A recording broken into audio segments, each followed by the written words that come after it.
আমন্ত্রণ জানাচ্ছি আপডেট সংবাদে। শুরুতেই জানিয়ে দিব গুরুত্বপূর্ণ শিরোনাম, এরপরেই থাকবে বিস্তারিত। ফিলিস্তিনি সমর্থনে যুক্তরাজ্যের রাজধানী লন্ডনের প্রাণকেন্দ্রে ৩ লাখ মানুষের বিক্ষোভ। এদিকে বিরতি শেষে হামাসের বিরুদ্ধে পুনরায় লড়াই শুরু করবে ইসরায়েল। পশ্চিম তীরে ইসরায়েলি বাহিনীর অভিযান, নিহত ৬। আইসিসিতে ইসরায়েলি যুদ্ধ অপরাধের প্রমাণ জমা দিয়েছে তুরস্ক, বললেন প্রেসিডেন্ট রিসেপ তাইয়িপ এরদোগান। এদিকে ইউক্রেনে আবারও বড়সড় ড্রোন হামলা চালাল রাশিয়া। জানাবো কুয়েতের সাবেক স্বরাষ্ট্রমন্ত্রীকে ৭ বছরের কারাদণ্ড। এবং সর্বশেষ রয়েছে পাকিস্তানি রাষ্ট্রদ্রোহিতার দায়ে সাবেক ২ সেনা কর্মকর্তার কারাদণ্ড।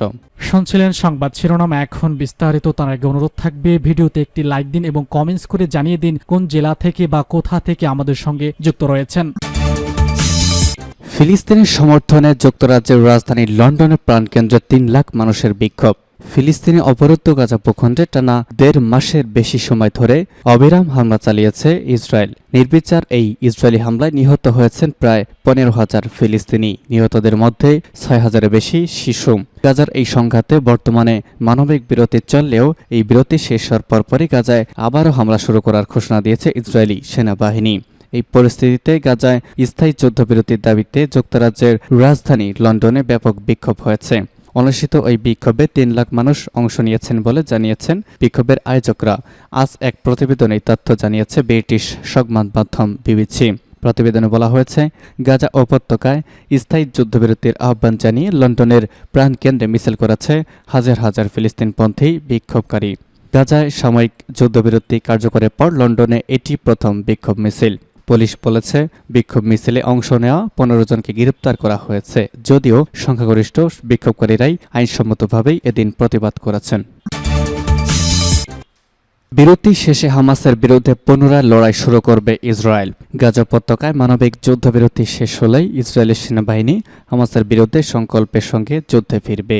আজ ইসরায়েলি প্রতিরক্ষা বাহিনী আইডিএফ প্রধান লেফটেন্যান্ট জেনারেল হার্জি হালেভি এই কথা বলেছেন। হালেভি একটি বিবৃতিতে বলেছেন, ইসরায়েলি সেনাবাহিনী ও তার সেনারা বাহিনীর মূল্যবোধকে সমুন্নত রেখে আমাদের জনগণের জীবন রক্ষার জন্য প্রচণ্ড লড়াই করেছে। আমরা এই বিরতির সময় জিম্মি হওয়া শিশু ও মায়েদের প্রথম গ্রুপের মুক্তির কাঠামোর জন্য শর্ত তৈরি করেছি। তিনি আরও বলেছেন, যখন কাঠামোটি সম্পূর্ণ হবে আমরা জিম্মিদের অব্যাহত মুক্তি এবং হামাসের সম্পূর্ণ ধ্বংসের জন্য দৃঢ় সংকল্পের সঙ্গে আমাদের কার্যক্রমে ফিরে যাব। হালেভি ইসরায়েলি সামরিক সেনা ও কমান্ডারদের সম্বোধন করে বলেছেন, আমি জটিল চ্যালেঞ্জের মুখোমুখি হয়ে স্থল এবং ভূগর্ভস্থ উভয় দীর্ঘ যুদ্ধের অবশেষে আপনাদের অনেকের সঙ্গে দেখা করেছি। প্রতিটি এনকাউন্টারে আমি আপনাদের চোখে প্রতিফলিত হতে দেখেছি মুহূর্তের বিশালতা, যুদ্ধের চেতনা ও যুদ্ধের সব উদ্দেশ্য অর্জনের সংকল্প। আমি আপনাকে বলতে শুনেছি, আমরা জিম্মিদের ফিরিয়ে না দেওয়া পর্যন্ত লড়াই করতে চাই, আর তাই আমরা সেটাই করছি। পশ্চিম তীরে ইসরায়েলি বাহিনীর অভিযান, নিহত ৬। অধিকৃত পশ্চিম তীরে ইসরায়েলি বাহিনীর অভিযানে ৬ জন ফিলিস্তিনি নিহত হয়েছেন। এই তথ্য জানিয়েছে ভয়েস অব আমেরিকা। মন্ত্রণালয়ের পক্ষ থেকে বলা হয়েছে, জেনির কাছে কাতাবিয়ার বাড়ির বাইরে এক চিকিৎসককে হত্যা করেছে ইসরায়েলি বাহিনী। আরেক ফিলিস্তিনিকে হত্যা করা হয়েছে রামাল্লার কাছে এল বিরহরাতে। এছাড়া জেনিনে ইসরায়েলি বাহিনীর গুলিতে আরও ৪ জন ফিলিস্তিনি নিহত হয়েছে। সেই সময় বহু সংখ্যক সাজোয়াজান নিয়ে ইসরায়েলি বাহিনী অভিযান চালিয়েছে।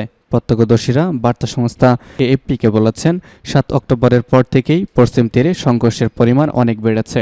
ফিলিস্তিনি সশস্ত্র গোষ্ঠী হামাস নিয়ন্ত্রিত গাজায় চলমান ৪ দিনের যুদ্ধবিরতির মধ্যেই পশ্চিম তীরে এই হত্যায়তের খবর এলো। গাজায় আজ যুদ্ধবিরতির ৩য় দিন। গত ৭ অক্টোবর গাজা থেকে ইসরায়েল অভিমুখে হাজার হাজার রকেট ছুড়ে হামাস। তাদের দাবি মাত্র ২০ মিনিটের মধ্যে ইসরায়েলে ৫,০০০ রকেট ছুড়েছে। সেই সঙ্গে হামাসের যোদ্ধারা ইসরায়েলের সীমান্ত ভেদ করে দেশটিতে তাণ্ডব চালিয়েছে। আইসিসিতে ইসরায়েলি যুদ্ধ অপরাধের প্রমাণ দিয়েছেন তুর্কি আইনজীবীরা। তুরস্কের প্রেসিডেন্ট রিসেপ তাইয়িপ এরদোগান পুনর্ব্যক্ত করেছেন যে ইসরায়েল গাজা উপত্যকায় যুদ্ধ অপরাধ করেছে। ইতিমধ্যে তুরস্কের আইন বিশেষজ্ঞদের একটি দল আন্তর্জাতিক অপরাধ আদালতে ইসরায়েলের বিরুদ্ধে যুদ্ধের অপরাধের প্রমাণ জমা দিয়েছেন। এরদোগান বলেছেন যে তেল আবিব অবরুদ্ধ উপত্যকায় বিদ্যুৎ, পানি এবং ত্রাণ সরবরাহ বন্ধ করে যুদ্ধ অপরাধ করেছে। ইসরায়েল ইচ্ছাকৃতভাবে যে বেসামরিক নাগরিকদের লক্ষ্যবস্তু করা তার কেবল উদ্দেশ্য এবং শিশু মহিলাদের মধ্যে সীমাবদ্ধ নয়, ইসরায়েল সাংবাদিকদের হত্যা করেছে যারা সমস্ত অসুবিধা সত্ত্বেও গাজার মানবিক ট্র্যাজেডি বিশ্বের কাছে প্রকাশ করার চেষ্টা করেছে।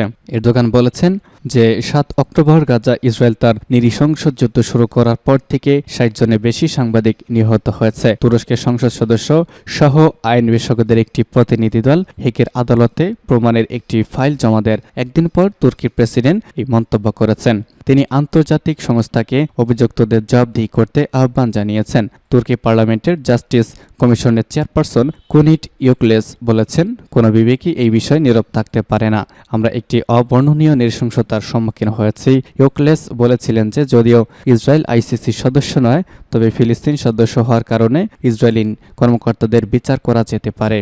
এরদোগান এর আগেও বলেছিলেন যে তার সরকার ইসরায়েলকে আইসিসিতে আনার জন্য সবকিছু করবে। তিনি আরও বলেছেন যে তার সরকার ইসরায়েলকে যুদ্ধ অপরাধী ঘোষণা করার প্রস্তুতি নিচ্ছে।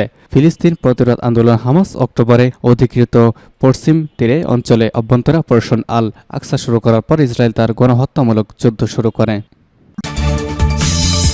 ইউক্রেনে আবারও বড়সড় ড্রোন হামলা চালালো রাশিয়া।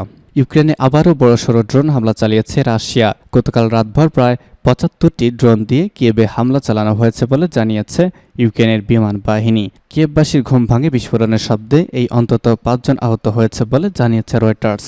ইউক্রেনের বিমান বাহিনীর প্রধান মাইকোলা ওলেচুক জানিয়েছেন, ইউক্রেনে হামলা চালানো 75টি ড্রোনের 71টি ভূপাতিত করা হয়েছে। এ সময় তিনি বিমান হামলা প্রতিরোধী মোবাইল ফায়ার ইউনিটের কার্যকারিতার প্রশংসা করেছেন। কিয়েভের মেয়র ভিটালি ক্লিচকো সামাজিক যোগাযোগ মাধ্যমে জানিয়েছেন, রাশিয়ার হামলায় 11 বছরের একটি মেয়েসহ 5 জন আহত হয়েছেন। এছাড়া শহরের বিভিন্ন অংশে কিছু ভবন ধ্বংস হয়েছে। ভূপাতিত একটি ড্রোন থেকে শিশুদের একটি নার্সারিতে আগুন লেগে যায়। ইউক্রেনের জ্বালানি মন্ত্রণালয় জানিয়েছে, এই হামলায় কিয়েভের 77টি আবাসিক ভবন সহ প্রায় 200 ভবনে বিদ্যুৎ জ্বালানি পরিষেবা বিচ্ছিন্ন হয়ে পড়েছে। কুয়েতের সাবেক স্বরাষ্ট্রমন্ত্রীকে 7 বছরের কারাদণ্ড। কুয়েতের সাবেক প্রতিরক্ষা ও স্বরাষ্ট্রমন্ত্রীকে এবং 7 বছরের কারাদণ্ড দেওয়া হয়েছে। কারাদণ্ডপ্রাপ্ত সাবেক ওই কুয়েতি মন্ত্রীর নাম শেখ খালিদ আল জাররা আল সাবা। সামরিক তহবিল আত্মসাৎ ও অপব্যবহারের দায়ে আজ তাকে এই কারাদণ্ড দেওয়া হয়েছে। এছাড়া দেশটির সাবেক এই প্রধানমন্ত্রীকে তার অব্যবস্থাপিত তহবিল ফেরত দেওয়ার নির্দেশ দেওয়া হয়েছে। আজ এক প্রতিবেদনে এই তথ্য জানিয়েছে বার্তা সংস্থা রয়টার্স। প্রতিবেদনে বলা হয়েছে, কুয়েতের সর্বোচ্চ আদালত আজ দেশটির সাবেক প্রতিরক্ষা ও স্বরাষ্ট্রমন্ত্রী শেখ খালিদ আল জাররা আল সাবাকে সামরিক তহবিল অপব্যবহারের দায়ে 7 বছরের কারাদণ্ড দিয়েছেন। এছাড়া কুয়েতের সাবেক প্রধানমন্ত্রী শেখ জাবের আল মোবারক আল সাবা একই ধরনের অভিযোগের মুখোমুখি হয়েছেন। আজ আদালত তাকে তার অব্যবহৃত তহবিল ফেরত দেওয়ার নির্দেশ দিয়েছেন, যদিও উভয়ে তাদের বিরুদ্ধে আনা অভিযোগ অস্বীকার করেছেন। রয়টার্স বলেছে, 2011 সাল থেকে প্রধানমন্ত্রী পদে থাকা শেখ জাবের 2019 সালে পদত্যাগ করেছিলেন। মূলত কুয়েতের আইন প্রণেতারা সেই বছর শেখ খালিদের বিরুদ্ধে অনাস্থা ভোট উত্থাপন করতে চাওয়ায় পর তিনি পদত্যাগ করেছেন। শেখ খালিদ সেই সময় কুয়েতের স্বরাষ্ট্রমন্ত্রীর পদে ছিলেন। তৎকালীন প্রতিরক্ষামন্ত্রী শেখ নাসের আল আহমেদ সরকারের পদত্যাগের 2 দিন পরে একটি বিবৃতি দিয়েছিলেন। সেখানে তিনি বলেছিলেন, তার দায়িত্ব গ্রহণের আগে সামরিক তহবিলে প্রায় 240 মিলিয়ন দিনার 778.61 মিলিয়ন মার্কিন ডলার অবস্থাপনা এড়াতে মন্ত্রিসভা পদত্যাগ করেছে। এরপরে শেখ জাবের এবং শেখ খালিদ 2022 সালে মার্চ মাসে অর্থ আত্মসাতের অভিযোগ থেকে খালাস পেয়েছেন, কিন্তু কুয়েত প্রসিকিউশন আপিলের ভিত্তিতে তাদের বিরুদ্ধে মামলাটি পুনরুজ্জীবিত করা হয়েছে। এবং সর্বশেষ জানিয়ে দিব, পাকিস্তানের রাষ্ট্রদ্রোহিতার দায়ে সাবেক 2 সেনা কর্মকর্তার কারাদণ্ড। রাষ্ট্রদ্রোহী কর্মকাণ্ডে জড়িত থাকার অভিযোগে পাকিস্তানের 2 সাবেক সেনা কর্মকর্তাকে কারাদণ্ড দিয়েছেন দেশটির সামরিক আদালত। তাদের সামরিক পদবিও বাতিল করা হয়েছে। পাকিস্তানের সামরিক বাহিনীর মিডিয়া উইং ISPR থেকে তাদের এই সাজার কথা ঘোষণা করা হয়েছে। খবর ডনের। সাজা পাওয়া সাবেক 2 সেনা কর্মকর্তা বলেছেন, মেজর আদিল ফারুক রাজা এবং ক্যাপ্টেন হায়দার রাজা মাহাদি তাদের দুজনকে যথাক্রমে 14 এবং 12 বছরের কারাদণ্ড দেওয়া হয়েছে। সামাজিক যোগাযোগ মাধ্যম ইউটিউবে তাদের অনেক ভক্ত অনুসারী রয়েছে।